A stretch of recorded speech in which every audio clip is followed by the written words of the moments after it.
Okay, there we go. Hello, hello. Hope you can hear me. Hope you can see me. I'm Mike Patel with Home Savvy Central. As I always say, we have an exciting program today. Let me click on Instagram. We're going to go live on Instagram, see how that goes. And we have a special guest today. But before I introduce my guest, whom I met through YouTube and online, the topic we're going to discuss today is Zillow just dropped a housing forecast bombshell for 2026. Wow, I'm curious to see what the bombshell is. So we're going to discuss that. We're going to discuss about how half the market in USA, the prices are going up, half the market is going down. We'll look at housing forecast, what some are saying is going to go up and some are saying is going down. So we have a great program. With that, to discuss with me the forecast and some of the things that's happening in local markets, I'm here to introduce you and glad to present you or introduce you Mark. Mark is in Sacramento. He's been doing this for a long time. He has his own very successful, very engaging YouTube channel. So, and by the way, his name and YouTube channel is in the description. So if you want to check it out, please go there, click on his YouTube channel. But Mark, tell us about yourself, where you are, and we'll talk about your local market once we do that. All right. I'm in Sacramento, California, in the Sacramento area. And what I call it is one of the, it's kind of affordable housing for California.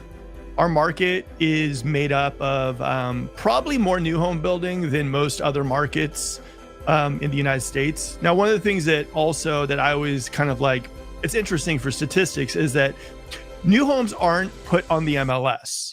So new home data really isn't factored into how well the market is doing or how bad the market is doing. It's just kind of like it disappears. So in our neck of the woods, we have so many new homes and new home communities. I mean, I don't know. I mean, we at least had like 10,000 new homes built in our local kind of metro area this year. And so for us, it's an interesting market. It's fun to watch. We're kind of a growing market, state capital. So we got some state jobs. It's a nice place to live. Oh, yeah. Yeah. So there's a lot of new home building. Is that near Sacramento? Is it like 20 miles out? Or, I mean, I haven't been there in 10, 15 years. We got new home building in like Folsom. We got new home building in Rockland, in Roseville. And these areas you probably don't know, Southern Cal, but they're just really nice kind of areas that are turning into areas where there's brand new schools, there's brand new playgrounds, parks. There's like a new surf park that's going in. There's two new stadiums being built. I mean, it's just completely just exploding and we're like a hour and 20 minutes from Tahoe. I mean, it's just a great market as far as what you can get in California. I mean, Mike, let me ask you something. What can you get in Southern California for $475,000? I just sold a 1-bedroom, 1-bath condo facing right on a busy street for $465 just last month. You got to move to Sacramento, my friend. We can get you a 3-bedroom, 2-bath. We could even get you a brand new house for that. Wow, really? For $4? Really? Oh, wow. $475. Absolutely. Wow. Come on down. I know. We're like, we got to be one of the new home capitals of the entire California. I mean, we have builders like Woodside, KB, Toll Brothers, Shea Home. We got everyone underneath the sun building communities here. Right. New schools and everything. It's nice spot to live. So one of the things I want to bring up, and I'm going to talk about your Sacramento market just briefly, but before I do that, since you mentioned new homes, in my last live show last weekend, we talked about new homes in states like Texas, Nevada, Arizona, Florida, a lot of other states. There's a huge inventory. Home builders cannot sell those. They're giving huge incentives. They're giving interest rate buy downs. They're buying points. They're giving credit, closing cost. What's happening in your Sacramento area as far as new home builds? Are they stuck with it? Is it moving, or do they have to drive them in and give them candy to buy, or what's going on there? Here's the thing that I think a lot of realtors kind of generalize with new homes. It all depends. It all depends on the area, the community, the floor plan, which builders overbuilt, which builders are smarter than they were a couple of years ago and started building a little more relaxed building, right? So for me, it's just all depends on the area, the community and whatnot. But right now, you can absolutely get great deals right now, great incentives. I've seen people getting like 1.99 to 321 buy downs. I've been seeing people get like $60,000 so as closing costs. I'm going to shoot 2 videos on Friday, each one with over $100,000 of a price drop. So yeah, Wow. there's some deals, but like I said, if you're that one person going into a new home community and you want that extra large piece of land and there's only one of them, and you're thinking to yourself you're going to be getting a deal, you might not be, because there might be 3 or 4 other people that want that big piece of land, that big prime new home. So Exactly. it's you know, Right. it is what it is. Right. Hey, Mark, what I want to do, I mean, we are going to talk about what's happening, what the forecast is. But before we do that, I want our viewer to understand what's happening. So I want you to take a few minutes. I'm going to show you this chart about Sacramento, what Zillow is saying, what they're saying, but take a minute on that. But then take a minute on what you feel, because you're boots on the ground. You are there talking to sellers. You are there showing property. You seeing the open houses. So tell us what's happening on ground, and then let's take a look at this Zillow report. See, it's saying here that Sacramento, California housing market, the average Sacramento home value is $475,952. It's down about 3% in the last year. Let's look at some more, and then we'll talk about what you think is happening. So let's look at some of the things here. Right now, the inventory is for sale. Seems like it was up in 2024. The inventory is down, or the prices are down to 475. We have 568 listings. 40% of sales are under list price. That's what Zillow is saying. And 41% of sales are over list price. So you got both going on. So what are you seeing based on what Zillow is saying? Is there a drop coming, or is the prices going up? I mean, so that the viewer understands what's going on. And I'll talk about Anaheim, and then we'll talk about the national forecast. Here's the thing for me. I mean, part of me wonders if they were listed higher to begin with. Part of me wonders if there are a lot of buyer or sellers that had 2.75s. They were trying to get as much as they could for their homes. And all of a sudden they had to reduce the price, and some of them pulled them off the market. Our biggest problem in Sacramento, and I'm sure this is nationwide, is so many people bought at 2.75s. They don't want to give up their rate. And so a lot of times someone will call them at 5, a listing agent. Hey, I can get $2 million for your $1 million house. Sure, let's see if you can get it. They list high. Then once they realize they can't get it, you have a majority of them that like just say, well, we're not going to sell our house. We got 2.75, we're good. And some of them that really want to sell, you see somewhat of a decrease in price. So I think that in our market specifically, we saw a lot of people that were listing homes like higher than they should have been listing. I mean, a lot of these things didn't even comp out in the area. And you know, I just think that they're priced too high to begin with. So when you say, oh my God, that house dropped $50,000. Okay, should it have been really priced maybe $50,000 to be, you know, under to begin with? So I think that for me, I always look at that. I'm just like, well, you got to analyze the property. I mean, was it overpriced to begin with? You know, what is the situation of it as far as going forward? I mean, let's say a house is worth $1 million and it's listed at 1.1 and they drop at $50,000, and all of a sudden you see a $50,000 price drop. Doesn't really necessarily mean it's still a good deal. You know what I mean? It just means like, well, it's still overpriced, but they need a little more to go in the price. And so I think that's where everything gets a little confusing on Zillow, because I do think that, you know, a lot of people were like earlier on this year, oh my God, inventory, we need inventory, we need inventory. And I think a lot of realtors in general spun that narrative to a lot of people who might not have been so interested in selling, and they gave them unrealistic expectations to what price they could get, because no inventory is on the market. Whatever you put on your house, it'll sell. And then they put the houses on the market, and a lot of the sellers visited Anaheim and Southern California, went to Disneyland instead of buying. And so now we're in a really interesting spot. Yeah. So not to put you on a spot, but in your experience, and you've been in the business for a long time, you do a lot of business, do you see the market next year, the forecast? What's your forecast in general Sacramento area, up or down, challenging? What's, you know, your opinion? It could be, you know. I think Sacramento is going to be flat. I think we're going to be pretty much flat. I think that's, I think a majority of the places right now that I'm looking at, you know, I think you're lucky if you're flat. I think there's places like Phoenix, like Dallas, like Houston, I think they're going to be underwater. But I do think that Sacramento in general, because one of the things about Sacramento that's nice is, right, every little city and area is like a little microcosm of jobs, right? Jobs are a big one. Jobs report comes out, everyone freaks out. Jobs. Now, the thing about Sacramento that's nice is the fact that we have state jobs. State jobs tend to Right. be the most bulletproof as far as when the economy is bad or whatnot. COVID, all that stuff too. State jobs tend to be that way. And Sacramento has a abundance of state jobs. I mean, guys, honestly, you guys probably don't know Sacramento, but 1 out of every 4 people I bump into works for the state in some capacity. And Wow. so you Yeah. have that. Yep. Then in Sacramento, another thing that's happening is you got like Kaiser's, Dignity Health, UC Davis Medical Center, Shriners. We have so much medical right now, and we have also so much medical being built. And here's one thing that a lot of people don't know about Sacramento is the pay that nurses and doctors get in Sacramento and the way they get treated in Sacramento is one of the best places to work in the nation. And so we have a lot of medical here in Sacramento. So for me, I like our chances to rebound faster than most markets. I think that next spring is going to be very telling. I think wintertime for new homes could be good, but I think for the most part, it's going to be a cold winter season. Yeah. Right. You know, and that's just realistic. That's realistic. Yeah. Yeah. Well, let me talk about Anaheim just so that, the reason I want to talk about this is we want to see the difference, what's happening and what Zillow says, what's happening. And of course, Zillow is saying that in Anaheim Hills, where I'm at, which is part of Anaheim Hills is part of Anaheim where Disneyland is. So we're more residential area, a little bit more pricier than the regular Anaheim. The zip code is 92807 and 92808. Okay.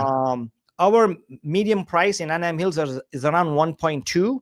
And as you can see, Zillow says that this year, the average Anaheim Hills, California home value is 1.2. Oh, it says right there, up 1.7 over the past year and going, let me see, I can't even read my own thing, and goes to pending in around 28 days. So homes are selling. So, and let's look furthermore what they're saying. So go down here. What's happening is 42% of sales are under list price and 42% of the sales are over list price. So pretty much like the market in Sacramento. As you can see, the median price is 1.2 and there's 117 homes for sale, which is pretty high because last year we were about 25 or 30, maybe 40, depending on which quarter you were talking about, whether it was summer last year or spring. So the inventory has gone up. There's 41 new listings. So going back to predicting what's happening in Anaheim compared to Sacramento so that you get an idea of what's happening in Anaheim versus Texas or Florida, my forecast is that not just Anaheim Hills, but Orange County prices are going to go up for sure. They're not going to drop. Okay. Because what's happening, several reasons. One, inventory is still low. And Orange County, there's a lot of people with a lot of money. It's amazing. And people want to move to Orange County. Yes, prices are expensive, but people from Bay Area, a house that costs $2 million in Bay Area, and if he or she is working remote, they can buy that same house, come here and buy it for 1.5 or 1.3. So we have a lot of movement. There's a lot of tech people here, a lot of stock people, a lot of companies, a lot of entrepreneurs, a lot of business people. So I think Orange County is still strong and prices are going to go up. So I'll leave it at that and we'll move on to see what Zillow is going to say. So overall, Mark, what do you think overall Zillow is saying? And this is a forecast from Zillow, not me or Mark or anybody else. It says here that, in fact, let me show a chart. The best thing to do is share a chart, and let me share that. Let me go here quickly, stop the screen, and then share screen of Fast Company. There you go. All right. So this one here, this report came out 9/27, which was a couple of days ago. Zillow just revised its home price forecast for over 400 housing markets. Zillow has slightly upgraded its national home price outlooks, predicting that over the next 12 months, U.S. home prices are likely to rise 1.2%. So we're going to look into that, but I want to make one note to kind of show you what happened. Zillow predicted in 2024, fourth quarter, that overall prices were going to go down. But mid or second or third quarter, Zillow changed their prediction and said prices are going to go up. Now they're saying in 2026, it's going to go up. I'm going to read a paragraph and then Mark will talk about it. Want more housing market stories from Lance? Okay, not that. Zillow economists just published their updated 12-month forecast, projecting that U.S. home prices, as measured by the Zillow Home Value Index, will rise 1.2% between August 2025 and August 2026. So we're looking at the next 12 months, not necessarily January to January. Heading into 2025, Zillow's 12-month forecast for US home prices was plus 2.6%. However, many housing markets across the country softened faster than expected, prompting Zillow to issue several downward revisions. By April 2025, Zillow had cut its 12-month national home price outlook to 1.7%. There it is. They were predicting it negative. However, in recent months, Zillow has stopped issuing downward revisions. In August, Zillow revised its 12-month outlook to plus 0.4%, and it is now revising that outlook to 1.2%. So the reason, Mark, I wanted to bring this topic up is, number one, it's very confusing, not only to me, but to the buyer or the seller. What's happening on one end, we are saying that buyers have hit the brakes. They're not buying, number one, or the buyers cannot afford it. According to NAR, Lawrence Yun gave a report that in the last 32 years, the affordability, home affordability, has been the lowest in the last 30 years. Not 30 years, 40 years actually, since 1990 or 1980. So on one hand, buyers are not buying, they cannot afford it. But on the other hand, prices are going up. So shouldn't it not be the other way around? So what's going on here? For me, like in our market, I think the new homes have been the savior of the first-time home buyers and people looking for affordable housing. I think that the idea that the new homes, now love them or hate them, it's just kind of what I'm seeing. The fact that new homes can offer really low incentive interest rates where people can actually afford to buy a house. I think that that's been really good for our first-time home buyers. And Sacramento is really a big chunk of our market usually is first-time home buyers. Now, what we're seeing though, and we've moved a lot of people who've actually cashed out and done fantastic on like, what was it called? AI stocks, like NVIDIA people. Moved at least 3 or 4 people into the area. There have been some people cashing in right now on all that AI stuff. So we've been seeing people move to the area. Some people that actually work for companies like NVIDIA that can work remote. They're, I mean, you mentioned like, what was it? The, 1.2, 1.3. I mean, for that, you can buy a castle here in Sacramento. So a lot of people are buying those castles in the Sacramento area, and then they're going to be snowboarding in winter. But I think for the most part, like for the first time home buyer, they're in a market like yours, like Anaheim Hills, like how many new home communities do you have? None. Exactly. Not Anaheim Hills is zero.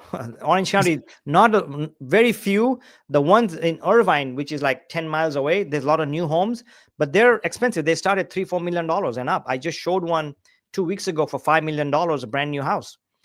See, that's crazy. They're expensive. In Sacramento, in the Sacramento area in general, a new home costs less than a resale does. Okay. A new home, also new home communities, we have, at least in the Sacramento metro area, I would say we have maybe like 75 communities. 75 communities. And currently right now, I would say if I had to guess how many houses are move-in ready, probably in the neighborhood of maybe like 120, 130 cumulative houses that you can jump into.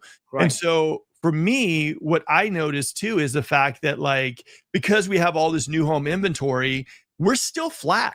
We're still like, we haven't dropped that much. People are still buying these new homes right now too. And the inventory is still moving. I mean, if you consider how many new homes are added to our inventory, and we're still only seeing a tad bit of a drop, makes me feel that our market is pretty strong. I mean, look at Dallas, look at Houston. I mean, they're struggling. They're on the ropes. You know what I mean? Like, absolutely. We're not bad, but our new home market is the salvation and the thing for anyone who's looking to buy and they really want to buy. And they're saying to themselves, I don't want a 6.5 interest rate.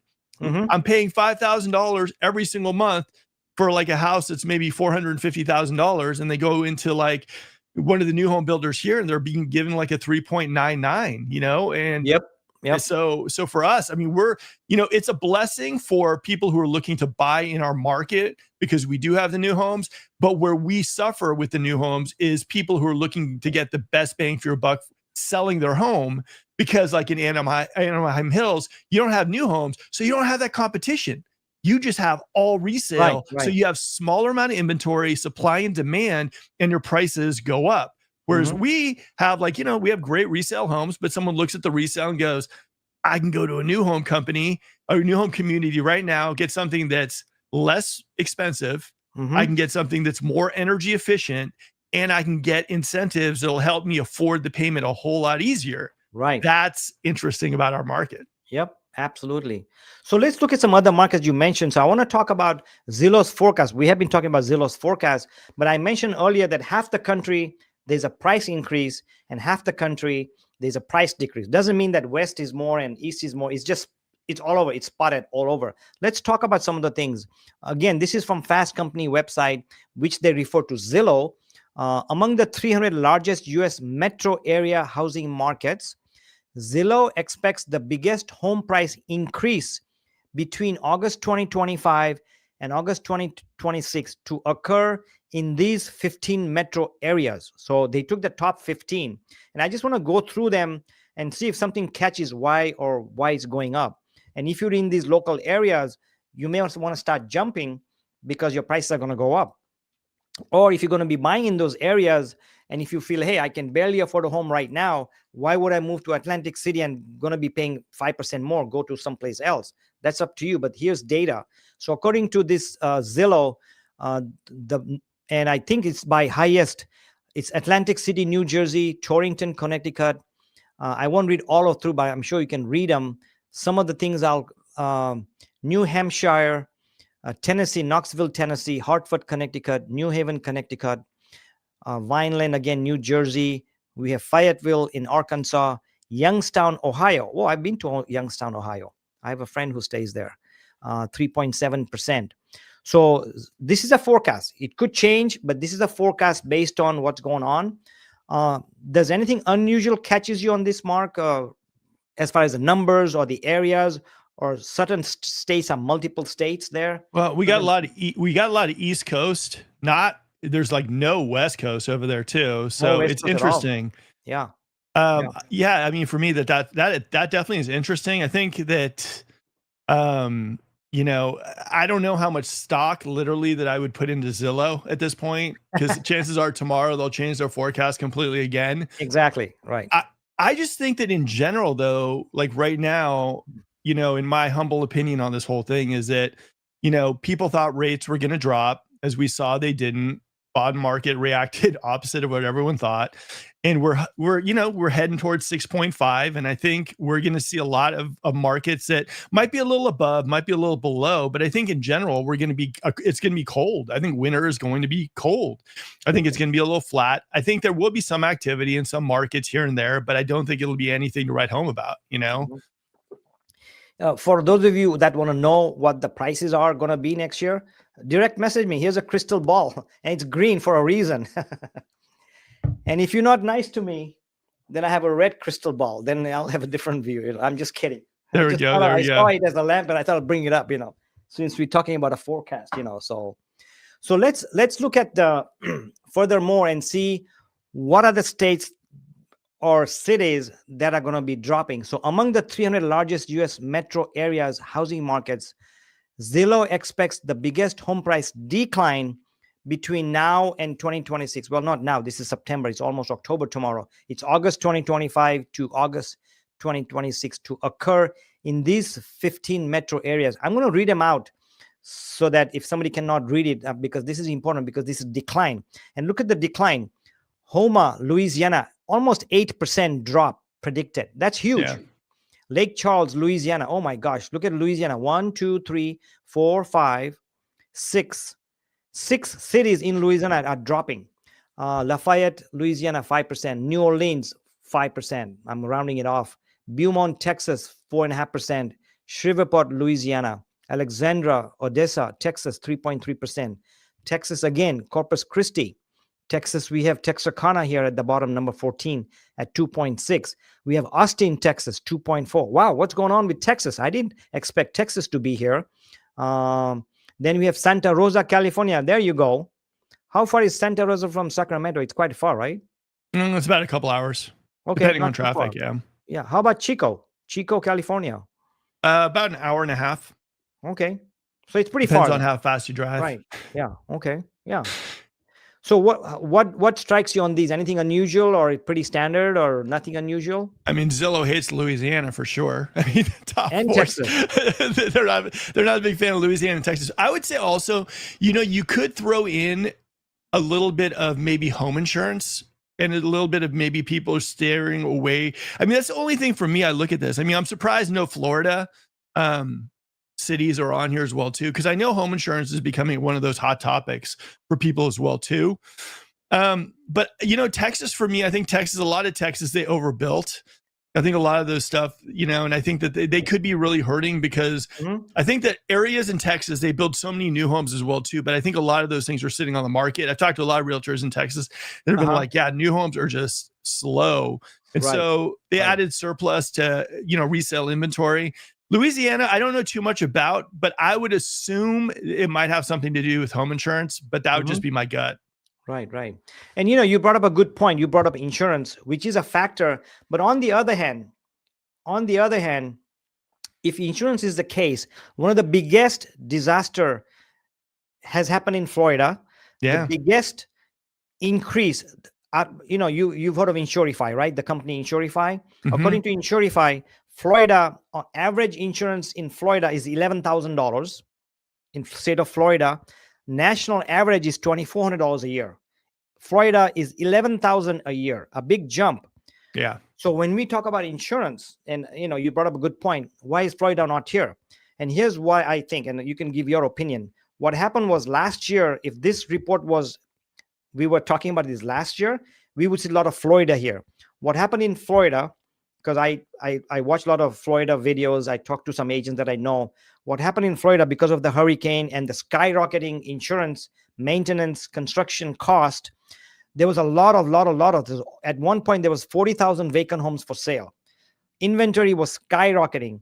But guess what happened last year in the last 12 to 14 months? A lot of the developers, sharks, investors, contractors, and other people bought all these homes because they were way down. In fact, there was one city, I think it's Punta Gorda or something. It's something with PNG. Sales were down 10%, the price. So what has happened in Florida is that it's coming back up. It's already saw the down inventory-wise and price coming up again. So maybe that's why they're not predicting Florida, my opinion. But just to give you a point of reference of what has insurance does have a factor, and Louisiana could be one of those. Yeah, I don't know. I mean, I think you might have hit the nail on the head on that one. Yeah, because it's weird that you don't see anything Florida here. Yeah. So yeah, you might be right. They might have hit rock bottom and now they're going back up.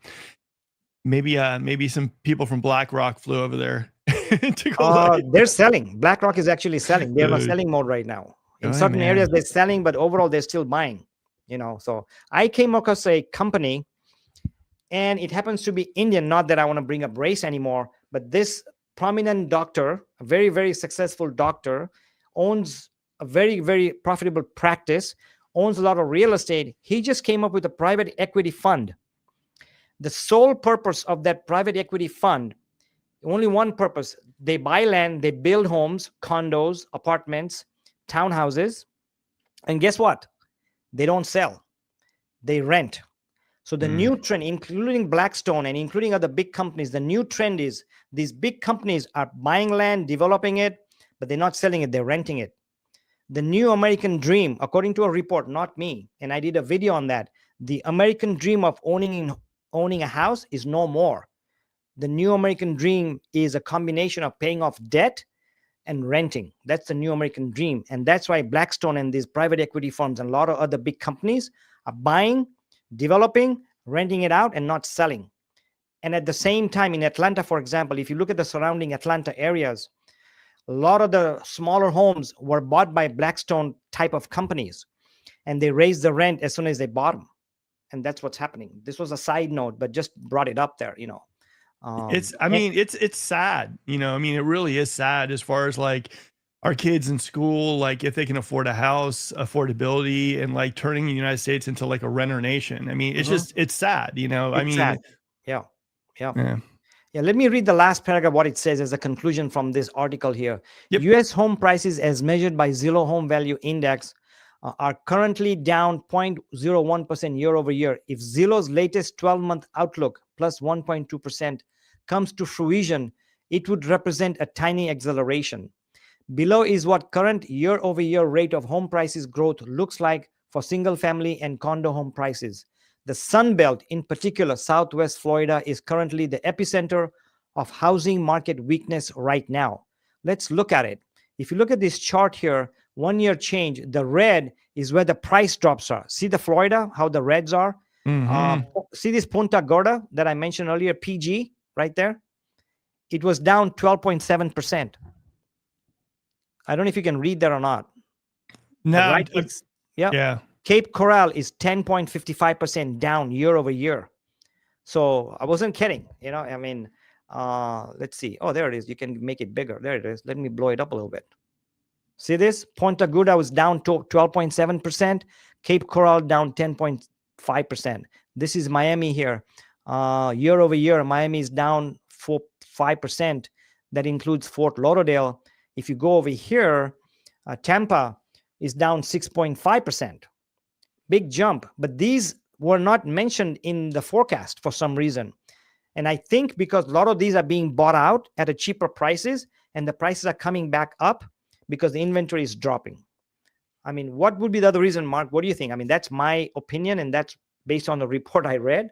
Could there be other reasons why it's coming back up? Maybe they didn't include condos or something. Condos in general are just like, I know so many markets right now, the condos are just tanking right now for some reason. Oh, yeah. No, these are all, from what I understand, this is all residential, townhouse condos, and homes, but not mobile homes. I'll say this. I'll say it's Zillow. So Zillow's not really as accurate as they should be, and they're very wavering on their decision. So I don't know how much stock I actually put in Zillow for their polls or whatnot. We could be looking at. I mean, Zillow might be trying to focus a little bit on their own business right at this point with Compass coming after them. Are you aware of that big lawsuit going on with Zillow? Should we take a few minutes on that? I don't know a whole lot about it because I didn't care, but tell us what's going on because I don't know the details of it, so I don't want to talk about it. Oh, yeah. I mean, it's something that kind of everybody knew for a long time. As realtors, we all knew it. It's like if you have a listing and you put your listing out there, right? And it's on Zillow because Zillow will pull from the MLS. It'll basically grab the feed and put it on the Zillow. That's all the Zillow data, all the Zillow information, all the Zillow listings come directly from the MLS. So they get there. Now they display it. So on their website and on their app, it looks like the listing agent is right there, but it's not the listing agent. It's actually a realtor that pays for that space. So there's a little smoke and mirrors as far as when you looked at Zillow and you're like, oh, Bob, he's got to be the listing agent. Let me give Bob a call or let me reach out to Bob. Bob is not the listing agent on that listing. Bob is actually someone who pays Zillow maybe like $10,000, $15,000 a month so that Bob can have placement right underneath every single listing in his very zip code or whatnot. Right. And so what ended up happening is people were like, well, that's not fair because not only that, you're making us sign these like buyer brokers, these Zillow buyer brokers, and we were under the impression that it was a listing agent. And so we signed this thing thinking it was a listing agent. We went and saw the house. Then we were informed that they weren't the listing agent. And then we'd already signed this contract that said we got to work with them to buy the house if we want the house. And so that's where everything's coming back to bite Zillow. And this has been something that Zillow's been doing for a long, long time as far as that goes. I mean, you know it, I know it, every realtor knows it. The way the website is displayed, the way the app is displayed, it looks like the realtor that is paying for ad space is the listing agent. And so there is a little bit of the smoke and mirrors. And honestly, like they got to clear it up because it's really, really just it's not a good look. How can you say that for any company to have anything that is bait and switchy? You don't want to do that. Right. Who's suing them? The realtors or consumers or consumers? Consumers are suing them. Just like consumers. Yeah, consumers, and I'm sure some realtors are probably going to jump in as well too, because I would feel a little. I'll jump in because I'll jump in because I have a listing on there. So when you click on it, it's going to go to some idiot out there. Pretty much someone who paid the money to be on your listing. And when they get the phone call, they probably will not clarify that they're not the listing agent. They'll say, oh, yeah, I can show you that house. Right. So, yeah. And now with the buyer broker, they have to actually sign the contract. So you're signing a contract with an agent that you assume is a listing agent and you're already in. Yeah. How does that work? That you brought up a good point. I have a contract. Let's say you're the buyer. You signed up with me. It's 90 days that, hey, Mike, if you buy through Mike Patel, you're going to pay me 3% commission. But obviously, we ask the sellers. Now you see something it's at midnight or 1 o'clock. You're pissed off at your wife. So you're looking at homes. Oh, looks like a good one. Let me click on it. Let me call the agent. You think it's Mike, but he goes to some other guy who's also awake at 1 o'clock because something's going on there. So yeah, it's a mess. Complete mess, complete So what confusion. happens with the agent if he shows you, because you got a contract with me? I don't know. And that's where everything gets skewed. And that's where everything really, and it really does fall on Zillow because it's their brand, it's their platform. They need to really clarify, like all that stuff happening with Amazon right now with like, you know, the subscription stuff. You need to really clarify stuff because it really doesn't look good. It's not a good look for you. No. People will not trust a brand that's doing that. And so I think Zillow should have been doing it a long time ago. And I think right now they're getting called on it. And I think right now, you know, they need to clear that up and just make it look legit. Not to mention right now with all this stuff happening with Compass, and Compass is going after Zillow, you know, so, you know, Zillow needs to keep everything above board. Right? So they're at each other as well, right? So. Oh, I mean, Compass is like what? Compass bought Anywhere, and now they have all these brokerages. And now they could say, hey, guys, you're going to be on Compass's platform and you're not going to be on Zillow's platform. So there is a war in the making. Yeah, they can choose not to be on Zillow. Pretty much. I think they should have done that from the get-go. I mean, I belong to National Association of Realtors. You are. I don't know why they did that in the first place. And I think they stabbed us in the back. Sorry to say that if Realtor.com is listening to me, but that's my opinion as a consumer, as a realtor, as somebody who has paid for 25 years fees, never been late. And then I think NAR did not do a great job representing in the class action lawsuit with the commissions. They gave up too easily, didn't fight it, and the agents are paying the price for it. But ultimately, the buyer and the seller is paying the price for it. But that's a whole new topic. We'll move on. Yep. Go ahead. If you had a last sentence on it, I'll let you. I don't think it ever should have been something that people could have commercialized and made profit for. I mean, I think that was completely like that should never have happened. And I'm sure the powers that be made it happen for something, but for the most part, that's like, it's just for me, the idea that, you know, Zillow was allowed to create this monster platform. Even all these other people are doing it as well too. It's like, it should be something that was controlled in-house, like you said, by the National Association of Realtors, and how they allowed that to happen. And now all of a sudden Zillow's the one calling the shots. Yeah, that should never have happened. And that was horrible to do on their watch. I'm with you 100%. Right. By the way, I forgot to mention, if you have any questions or suggestions or comments, please let us know. We'll definitely discuss it if we can.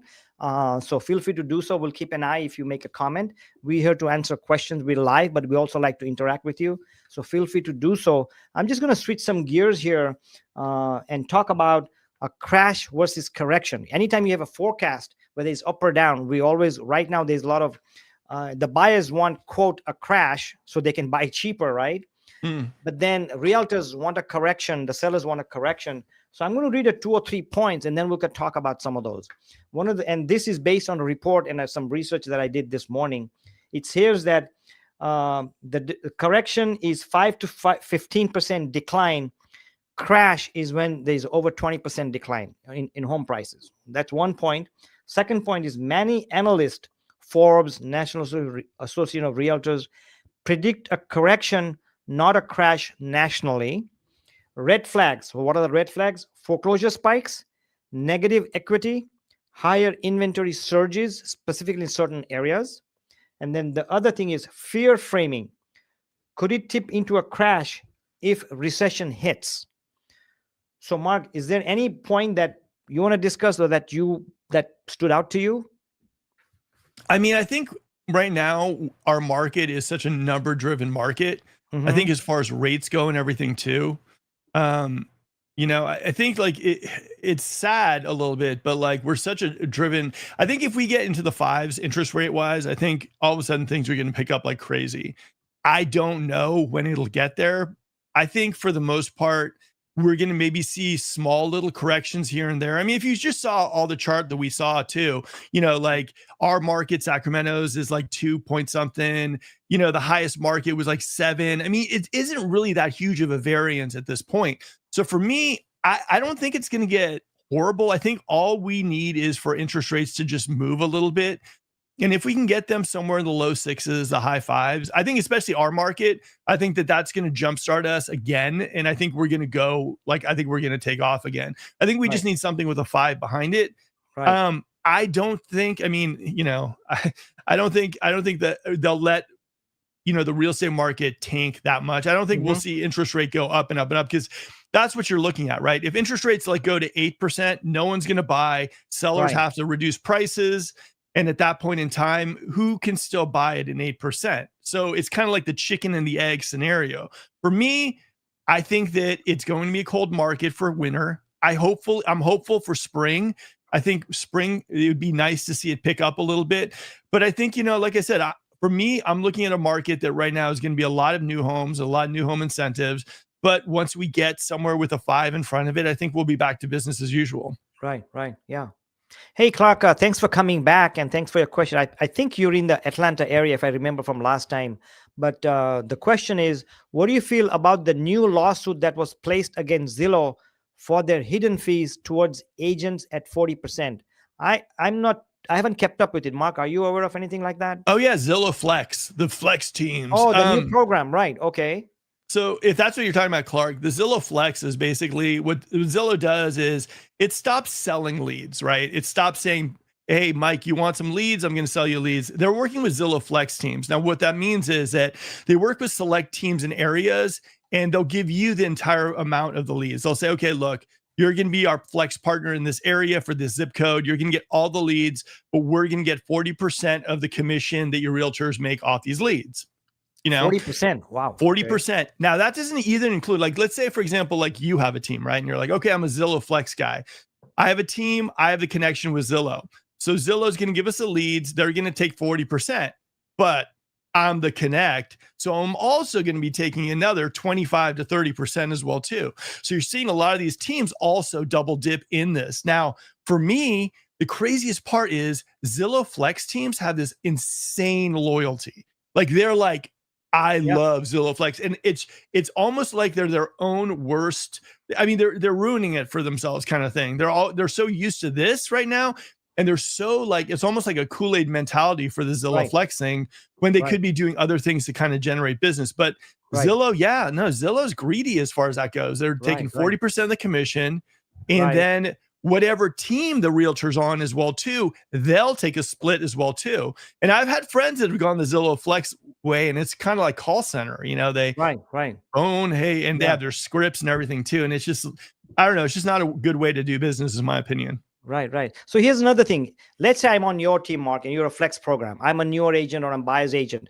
I get a lead. You get a lead from Zillow because you're the team leader. You give me hey, Mike, here's a buyer. Go show him. I go show him or her. Sell them a house. You as a team leader gets $10,000 commission, but Zillow takes $4,000. Out of that, you got to pay me because I'm your partner. I showed the homes. So I get a chunk of it. But before all that, you got to pay your company. So how much am I going to make? This much? What kind of service? What kind I've seen teams going 50-50 after the 40% Zillow takes out. Wow. Yeah. And then of course, they're saying, well, no, we have office costs, we have phone costs, we have all these costs.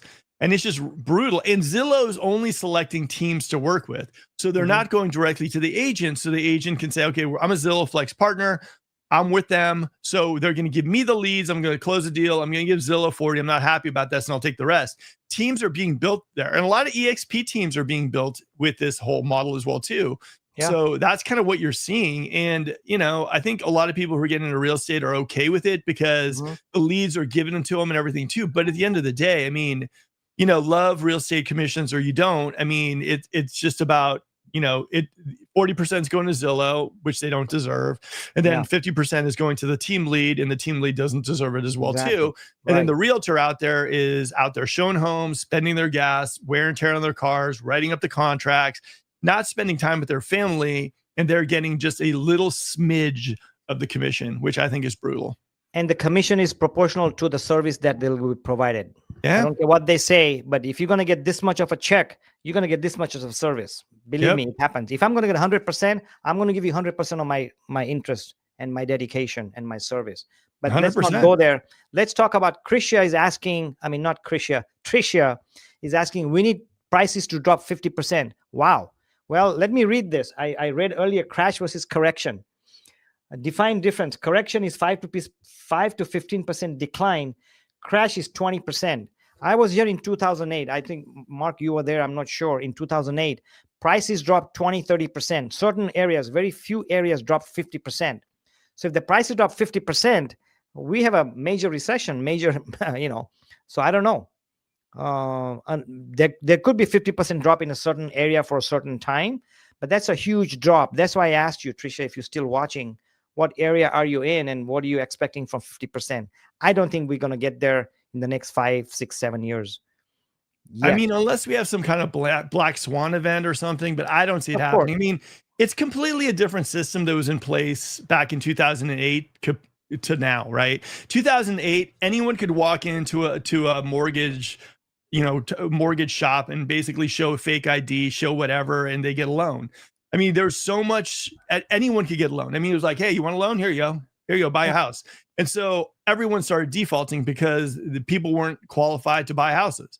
Nowadays, people are more qualified, are really, really vetted to basically see if they're qualified to buy houses. In fact, the funny thing about pre-qualifications now, especially if you work on a new home, they'll have to pre-qualify you 3 times before you close because sometimes the escrow is so long.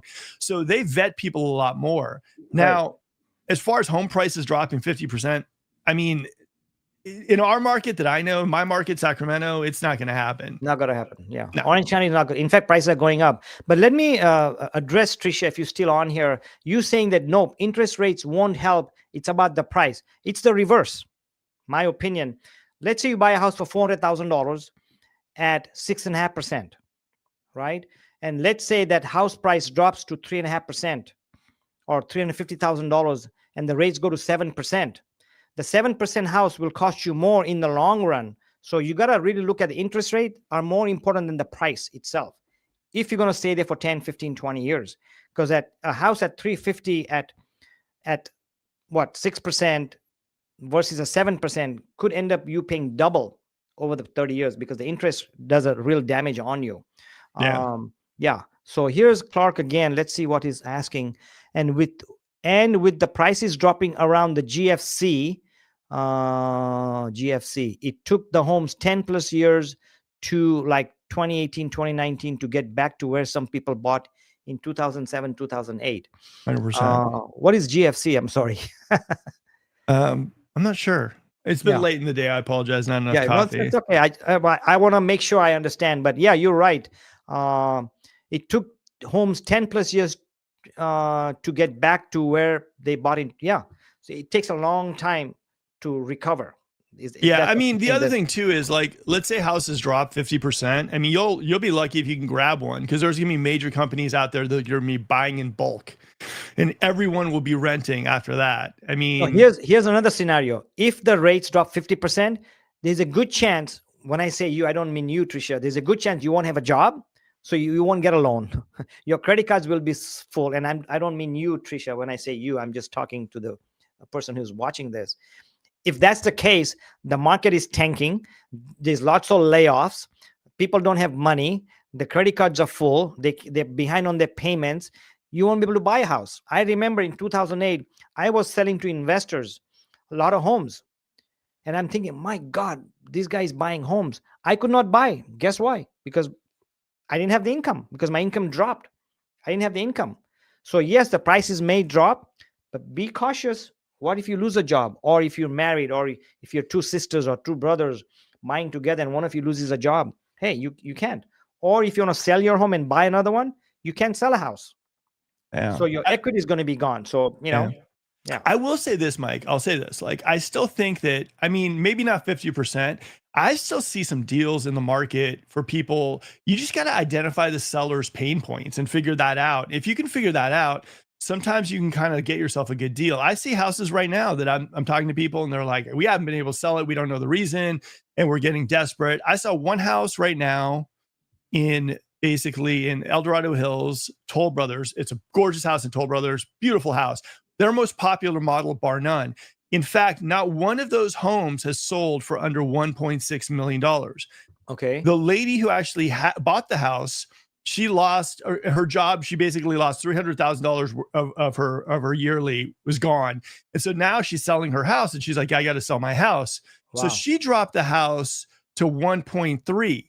Okay, so it's at 1.3 now, and literally this model is backyard landscape, the whole 9 yards. But people right now, the reason why they're not jumping on it is because they think something's wrong with it. There's nothing wrong with it. It's just the seller's in a situation where it's a time crunch and she needs to get rid of the house. Right. So it's like there are stuff still, there are deals out there still, but you got to be really, really figure out what the sellers are all about, motivation, everything too. Now you won't get the 50%, but at the end of the day, I mean, imagine this house. I know you could probably get it for 1.25. And it's a house that you probably can walk into instant equity being appraised for somewhere like 1.5, you know, so there are deals out there. It's just about figuring out the seller's pain points. Right. Nice. Okay. I want to talk about some seller strategies. Obviously, we know in certain areas, prices are going up, homes are selling.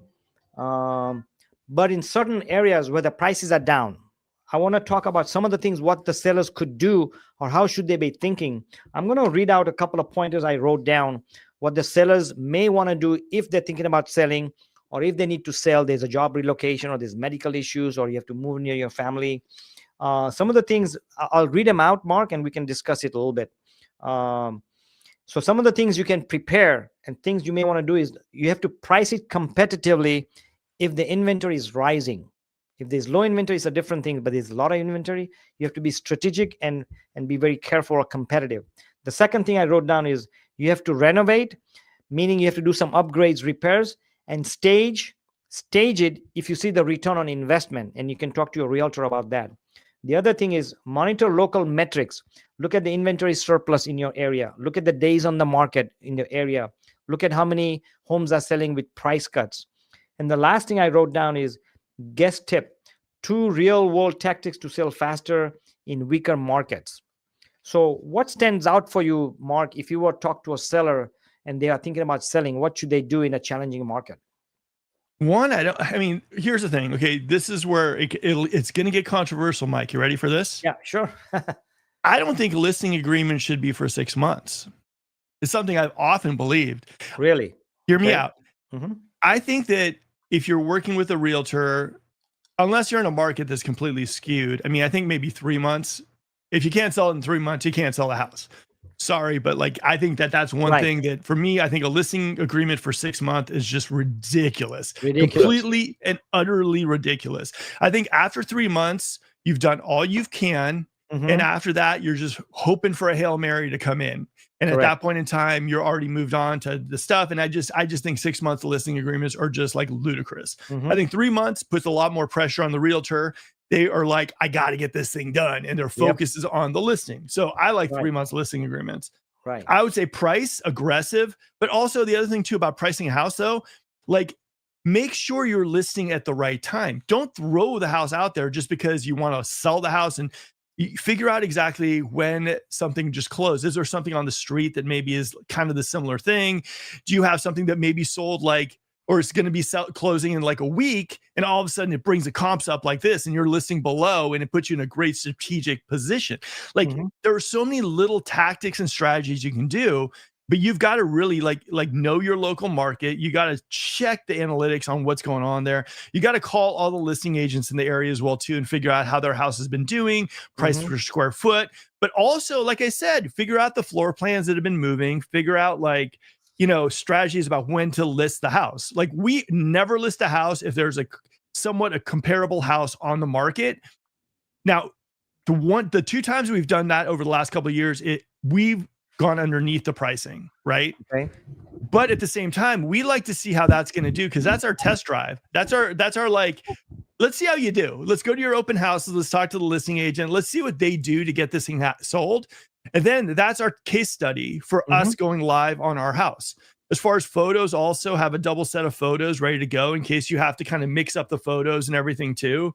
And one big thing is, Mike, and we're talking on YouTube here, right? I think working with a realtor that doesn't have social media reach, doesn't understand the value of social media, doesn't understand the value of videos, and just shows you generic broker. Oh, hey, I work for this brokerage. We do this. And they have no idea about analytics, video, social presence. Like you will be DOA out there too. You will not You will throw it out there. You'll cross your fingers about the MLS. You'll bake some amazing cookies and you will be stuck.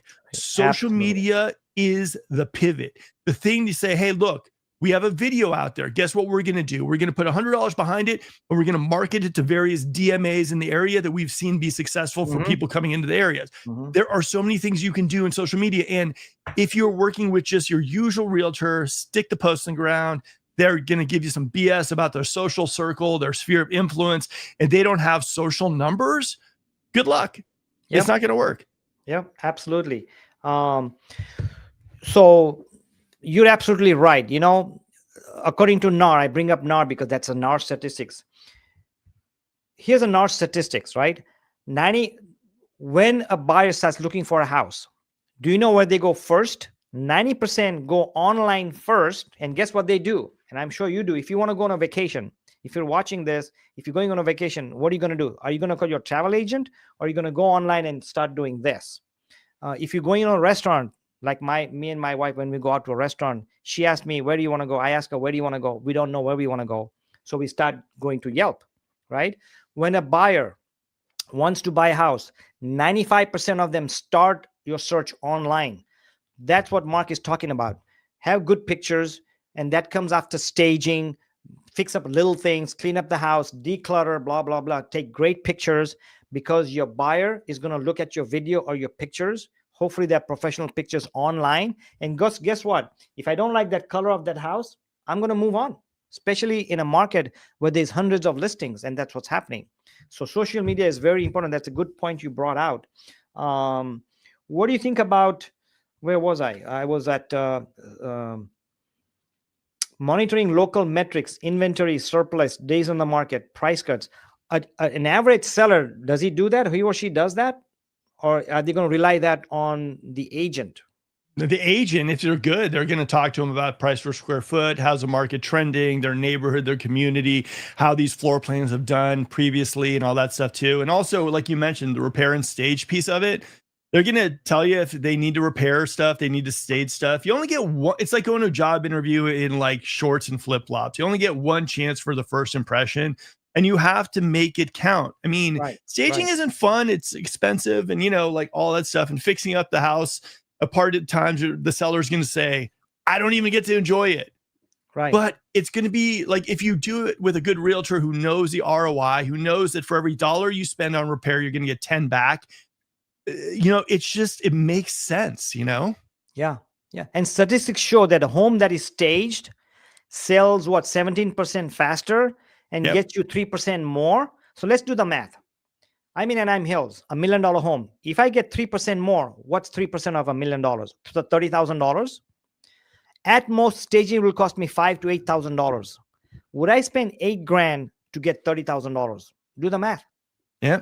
You know? Now, okay, let me ask you something then too. One of the big things for me is this, and I always say this to anyone that I'm working with selling their home. You need to have complete trust in me.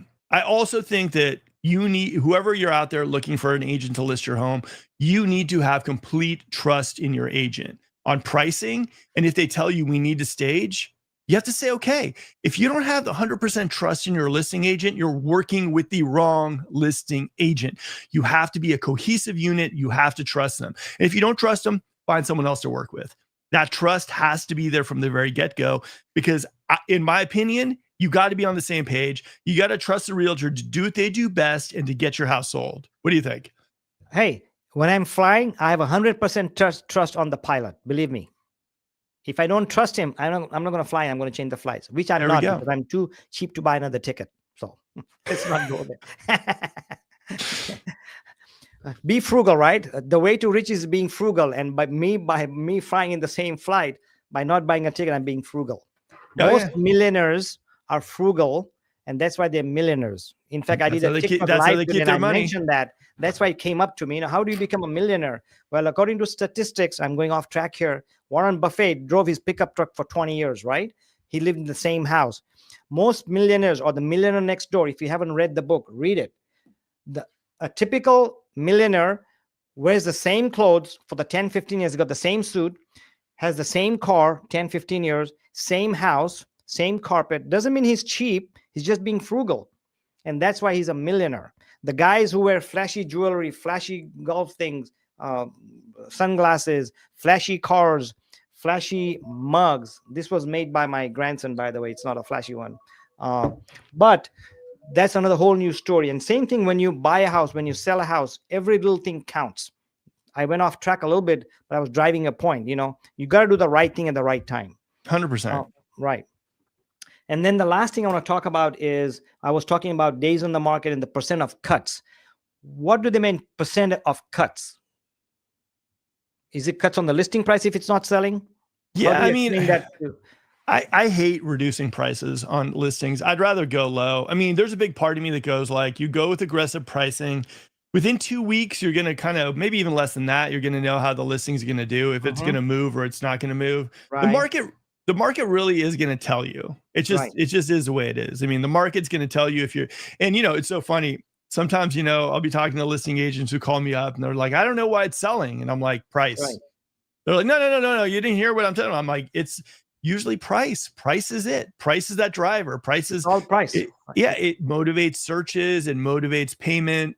Price is price. And that's usually it, and what I was saying about the videos and highlighting tours and everything too, like sometimes videos work, sometimes they don't. I mean, videos go after those people who weren't even thinking about moving 2 o'clock in the morning, like Mike was saying, and they see this house and they're like, woo, didn't even think about that.